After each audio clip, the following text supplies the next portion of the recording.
안녕하세요. 미국 주식으로 부자 되기 미주부입니다. 작년부터 AI 테마로 굉장히 많은 종목들이 수혜를 받고 그 중에 가장 수혜를 본 기업 하나만 꼽아보라면 아마 우리가 엔비디아를 꼽아볼 수 있을 것 같아요. 엔비디아가 2013년부터 굉장히 높은 성장을 하면서 엔비디아에 투자하신 분들이 큰 수익을 보셨는데 AI라는 테마는 아직까지 계속 유지가 되고 있고 우리가 이제 투자 아이디어 차원에서 AI 다음에 우리가 어떤 종목에 좀 미리 선점을 할 수 있을까? 제2의 엔비디아가 될 종목은 어떤 종목이 있을까를 한번 생각해 봤을 때 이런 생각을 좀 해봤어요. 올해 가장 수요가 높은 산업이 어떤 산업일까에 대한 생각을 해봤는데 그러면서 제가 자료를 좀 찾아봤습니다. AI 다음으로 우리가 어떤 산업에 좀 주목을 해보면 좋을까요? 뭐 로봇 산업도 있고 뭐 자율주행, 뭐 우주 산업 여러 가지 앞으로 유망한 사업들이 있는데 지금 이분은 빌 게이츠고 이분이 샘 울트만입니다. 이분들이 어딘가에 투자를 했다고 해요. 어디에 투자를 했는지 봤더니 바로 원자력 발전에 투자를 했다고 합니다.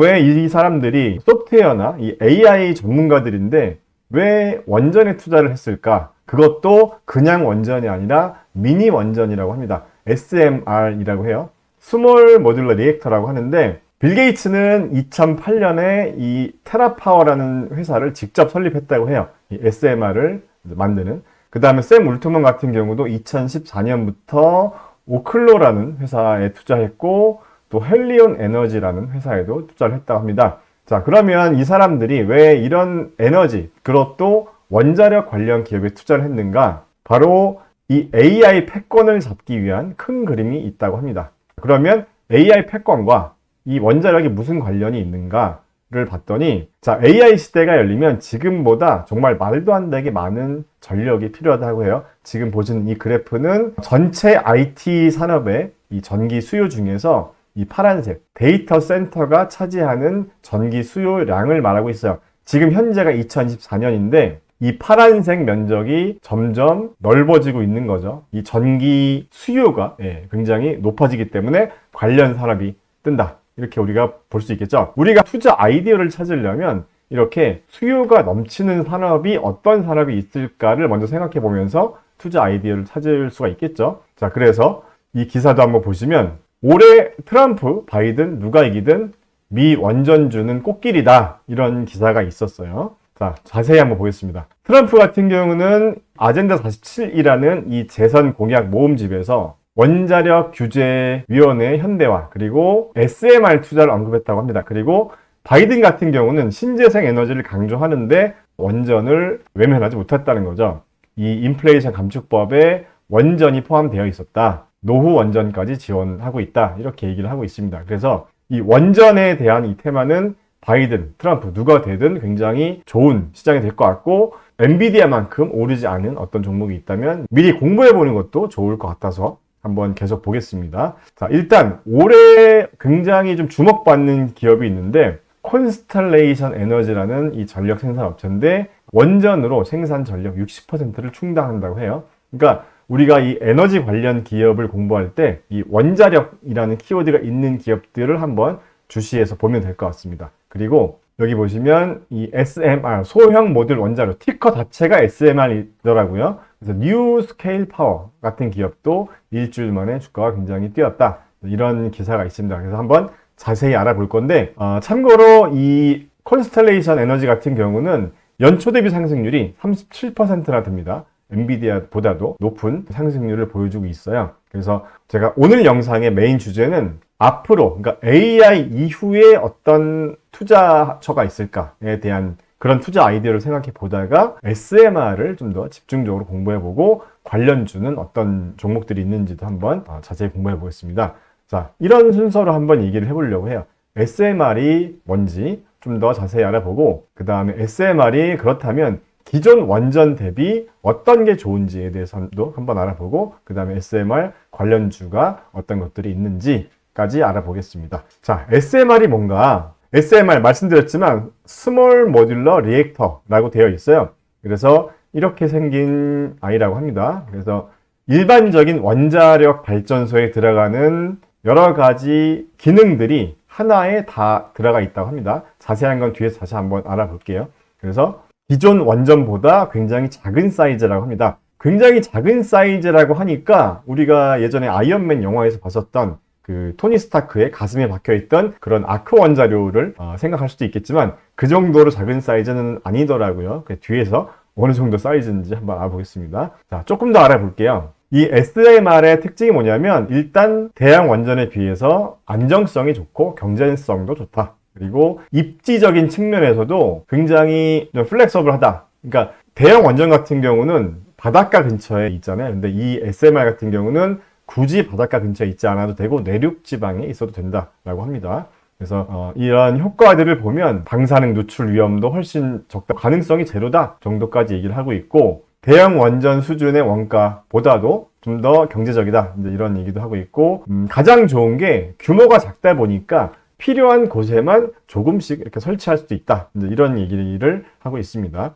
입지 조건이 자유롭다는 거죠. 그리고 공장에서부터 컨테이너를 이용해 운반할 수가 있다. 그러니까 한마디로 배달이 되는 거죠. 우리가 최근에 뭐 모듈러 주택이다 이런 얘기도 하는데 모듈러 주택처럼 모듈로 만들어서 컨테이너를 이용해서 운반할 수 있다. 배달할 수 있다. 이런 굉장히 좀 혁신적인 그런 기술인 것 같아요. 자, 여기까지만 보면 너무 좋은 기술이어서 어디가 도대체 개발하고 있는지 한번 우리가 알아볼 필요가 있죠. 아직까지는 상용화 단계는 아니라고 합니다. 현재 개발되고 있는 국가들에 대해서 제가 자료를 갖고 왔는데 미국이 가장 많더라고요. 미국이 17개, 그다음에 러시아도 17개, 중국이 8개, 영국 2개, 대한민국이 2개 정도 있습니다. 그래서 조만간 상용화 단계로 갈 것 같은데 주식시장이 항상 그렇잖아요. 본격적으로 잘 되기 시작하면 그때는 이미 투자 기회가 좀 늦었다라고 볼 수 있기 때문에 본격적으로 상용화 되기 전에 미리 한번 공부해 보자는 거죠. 자, 그래서 여기 보시면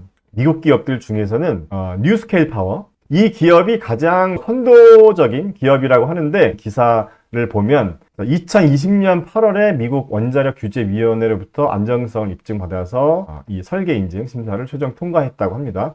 그리고 여기 보시면 보통 이제 원자력 발전소의 가장 큰 문제가 원자료가 과열되면서 방사능이 유출되는 이제 리스크가 가장 큰데 이 뉴스케일 같은 경우는 그런 게 없다고 해요. 네, 그래서 원자료가 가열되지 않고 유지되는 시간이 일반적인 원자료가 3일 정도라고 하면 뉴스케일은 무한대다, 무기한이다. 이게 진짜 맞는지 모르겠는데 회사 측의 주장이라고 합니다. 좀 더 자세히 공부해 봐야겠죠. 자, 그리고 이 SMR에서 이 냉각을 어떤 것으로 할 거냐, 이 냉각수를 쓸 거냐, 다른 어떤 것을 냉각제로 쓸 거냐에 대해서 굉장히 기술적으로 많이 좌지우지하는 것 같습니다. 그래서 굉장히 많이 연구가 되고 있다 이렇게 얘기를 하고 있습니다. 그리고 이 그림을 보시면 원자로 크기를 비교한 거예요.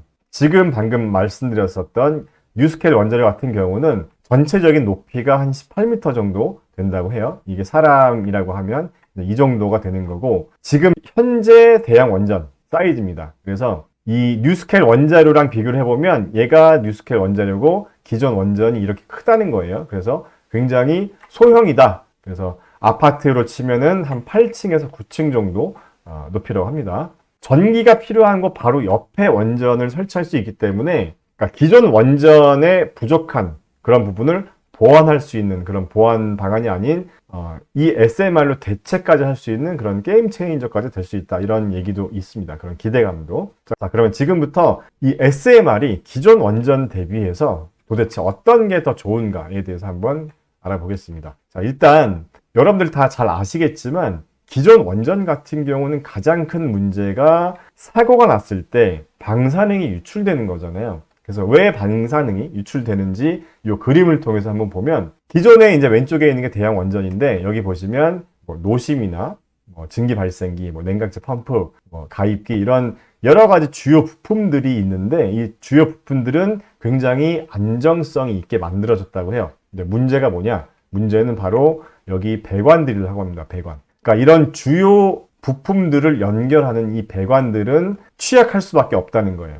그러니까 상대적으로 안정성이 떨어지기 때문에 사고가 났을 경우에 이 배관을 통해서 방사능 유출의 위험이 있다. 이렇게 얘기를 하는 겁니다. 그런데 SMR은 완전히 올인원으로 다 이 모듈에 이 노심, 원자료 용기, 증기 발생기, 냉각제 펌프, 가입기 이런 것들이 다 안에 다 들어가 있기 때문에 상대적으로 배관 파괴의 위험이 사라졌다. 그래서 사고가 나더라도 그 피해를 최소화시킬 수 있다라는 겁니다. 자, 실제로 후쿠시마 같은 경우도 가장 큰 문제가 뭐였냐면 쓰나미로 인해서 전력이 끊겼었잖아요. 보조 전력까지 끊기면서 이 붕괴열이 식혀지지가 않은 거죠. 냉각수로. 식혀지지가 않으면서 여기서부터 이제 방사능이 나오기 시작한 건데 이런 문제가 없다는 거죠. 사고가 난다고 해도. 굉장히 큰 장점인 것 같습니다. 그리고 그냥 그 상태 그대로 둬도 주변 온도에 의해서 자연스럽게 식을 수가 있다고 합니다. 제가 기술적인 것까지 자세히 모르겠지만 이렇다라고 해요. 그래서 좀 정리를 해보면 일단 비용적인 부분도 좀 중요할 것 같은데 방금 말씀드린 것처럼 주요 기기를 배관으로 연결한 게 가장 취약하다라고 한다면 SMR은 일체형이다. 이게 가장 장점이라고 할 수가 있고 건설 기간도 훨씬 짧다 이렇게 볼 수가 있고 중대 사고 빈도수도 훨씬 낮다고 합니다. 자, 그럼 중요한 게 비용이죠. 사업성이 있는가? 자, 일단 1000MW에서 1400MW 기준으로 보면은 건설 비용이 5조 원에서 10조 원 정도 들어가고 이 SMR 같은 경우는 100MW에서 300MW 기준 1조에서 3조 원 정도라고 하는데 이렇게만 보면 오히려 이 SMR이 이 메가와트당 비용이 더 높을 것 같더라고요. 제가 보니까. 그래서 다른 자료도 좀 찾아봤어요. 근데 이거는 자료마다 조금씩 다르더라고요. 그래서 이 자료를 보시면 한 300메가와트 정도 수준의 한 3천억 원이라는 자료도 있었어요. 그래서 아직까지는 사업을 시작하는 단계다 보니까 원가 계산이 정확하게 되지 않은 자료들마다 좀 상이한 것 같습니다. 그래서 이 부분은 조금 더 우리가 알아봐야 될 필요가 있겠다라는 생각이 들었어요. 자, 그러면 이제 중요한 부분이죠. 우리가 어떤 기업에 좀 관심을 가져보면 될까? 자, SMR 관련주는 어떤 것들이 있을까에 대해서 한번 알아볼 텐데, 자, 일단 국가별로 보시면 이런 모델들이 있습니다. 지금 이 자료는 한국 수력 원자력 자료인데, 여기 보시면 미국 뉴스케일이 기술성 및 사업성 측면에서 가장 앞서 있다고 평가된다. 이런 리포트가 있었어요. 그래서 아직까지 뭐 뉴스케일을 포함해서 SMR 쪽이 의미 있는 실적을 내고 있는 상태는 아니지만 그래도 이 시장이 만약에 1년 뒤, 2년 뒤, 3년 뒤부터 뭔가 어떤 의미 있는 성과가 나온다라고 하면 우리가 지금부터 관심을 가져야 되지 않겠어요? 이미 활성화가 된 이후에는 주가가 올라 있을 테니까. 그래서 이 SMR 개발 현황에 대해서 제가 좀 검색을 해봤습니다. 자, 먼저 한국 같은 경우는 2028년 인허가를 목표로 한다 이렇게 돼 있고 미국 이 뉴스케일 같은 경우는 2028년 그 다음에 중국은 2025년 건설 중이라고 하고 캐나다는 2026년 영국은 2030년 그러니까 빠르면 2026년에서 2030년 사이에 본격적으로 이 시장이 활성화될 것 같습니다. 지금이 2024년이니까 2026년이면 지금 2년도 안 남은 거예요. 그래서 우리가 지금부터 공부해서 어떤 기업이 이 시장을 또 주도할 수 있는지 한번 알아봐도 좋을 것 같습니다. 참고로 뉴스케일 같은 경우는 아직까지 의미 있는 매출을 발생하고 있는 기업은 아니에요. 최근에 주가도 널뛰기를 많이 했습니다. 뉴스케일 한번 보면 주가가 한 2.5불, 1.99불, 그러니까 2불 정도 하던 주가가 갑자기 한 10불, 거의 한 달도 안 되는 그런 기간 동안에 5배가 올랐다가 다시 4불까지 하락했어요. 그러니까 이제 변동성이 굉장히 크고 아직 실적에 따라서 움직이는 게 아니라 어떤 단순 뉴스나 기대감만으로 지금 이렇게 주가가 들썩이는 그런 상태라고 볼 수 있습니다. 지금 재무제표 잠깐 보면 아직까지 매출은 크게 의미가 없어요. 2,200만 불이니까 우리나라 돈으로 하면 300억 원이 좀 안 되죠. 그러니까 본격적으로 사업화가 시작되는 그 시기부터 이제 매출이 정말 드라마틱하게 이렇게 올라가지 않을까 한번 생각을 해보고 물론 그러기 위해서는 계속 공부를 해봐야겠죠. 그래서 지금 앞으로의 실적을 보면 2027년 정도 기준으로 보면 1빌리언이 넘는 걸로 보고 있지만 앞으로 뭐 한 4, 5년 뒤에 실적이 크게 의미는 없을 거라고 생각합니다. 언제든지 바뀔 수 있는 자료라고 생각하고 하지만 2024년 예상 매출 한 56밀리언이니까 우리나라 돈으로 한 700억 원 정도를 예상하고 있는데 지금 이 정도 성장성이 만약에 예상되는 게 맞다면 PS 레이시오가 한 6배 정도 밖에 안 된다라고 하는 건 우리가 그냥 이쪽을 좀 많이 공부해 보셨다라고 하면 그렇게 또 말도 안 되는 밸류에이션은 아닌 것 같습니다. 요 PSR만 놓고 보면 워낙 높은 기업들이 많았죠. 뭐 20배, 30배, 40배 이런 기업들이 많았기 때문에 최근에 주가가 많이 하락한 덕분에 어느 정도 그래도 우리가 좀 들여다볼 수 있는 수준까지 되지 않았을까 생각을 한번 해보고, 가장 저점 구간이 한 2불 정도였으니까 지금부터 계속 공부해 보면서 한번 관심 리스트에 넣어놓고 보면 좋을 것 같습니다. 그리고 참고로 올해 AI 테마가 뜨면서 이 전력 부족 관련해서 이 뉴스케일 말고도 실질적인 실적이 나오면서 이제 주목받는 기업들이 있죠. 여기 제가 이제 따로 좀 표시를 해놨는데, 이팀 같은 기업도 올 초 수익률이 30%나 됩니다. 그리고 GE죠. 제너럴 일렉트릭도 올 초 대비 수익률이 37.75%나 되고, 지금 이 콘스텔레이션 에너지 같은 기업은 62.48%입니다. 지금 압도적인 수익률을 보여주고 있어요. 원자력, 아까 설명드렸었던 기업이죠. 그래서 이런 기업들도 한번 공부해 보시면 좋을 것 같고, 펄스솔라 같은 경우는 관련주라고 볼 수는 없지만 제가 관리하는 이 밀착 관리 종목에 있는 기업에서 같이 비교해 보시라고 한번 갖고 왔고, 그 다음에 아까 설명드린 뉴스케일 파워, 소형 원자력 SMR 관련 기업입니다. 그래서 이 기업도 한번 공부해 보시면 좋을 것 같습니다. 자, 제가 우리 MG 파이어니어 클럽 멤버십을 통해서 이렇게 48개 종목을 밀착 관리하면서 모의 투자도 해보고 적정 주가 템플릿도 공유해드리고 있는데, 이 종목들 중에서 어떤 종목은 좀 빼고 어떤 종목은 좀 넣을까 하는 이 종목 리밸런싱에 대한 고민도 있어요. 그래서 우리 미주부 시청자분들도 한번 보시고, 이 종목보다는 이 종목을 넣는 게 낫지 않을까요? 이런 이유로 얘를 빼고 얘를 넣으면 어떨까요? 이제 그런 의견도 댓글로 주시면 굉장히 감사드리겠습니다. 자, 영상 여기까지 시청해주신 분들 너무 감사드리고요. 저는 또 다음 영상에서 찾아뵙겠습니다. 안녕.